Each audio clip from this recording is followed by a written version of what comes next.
नाशिकच्या रस्त्यांवर धावणारा गाड्यांचा ताफा, सोबत अधिकाऱ्यांची आणि पदाधिकाऱ्यांची जंत्री. एका बाजूला आयुक्त तर दुसऱ्या बाजूला महापौर.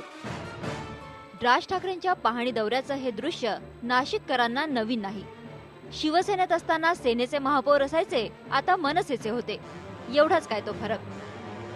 गोदा पार्क, राज ठाकरेंचं ड्रीम प्रोजेक्ट. तब्बल 10 वर्षांनी ते गोदा पार्कची व्हिजिट करतायत. शहर विकासाबद्दलच्या त्यांच्या कल्पना अत्यंत रम्य असल्या तरी अंमलबजावणीच्या पातळीवरती आज तरी त्या कवी कल्पनाच ठरतायत. नाशिक महापालिकेत मनसेची सत्ता येऊन 6 महिने झाले.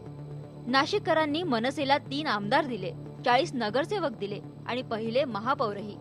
पण जकातीचं खासगीकरण रद्द करण्याच्या धोरणात्मक निर्णयाविरोधात मनसे नाशिकमध्ये विशेष कामगिरी दाखवू शकलेली नाही.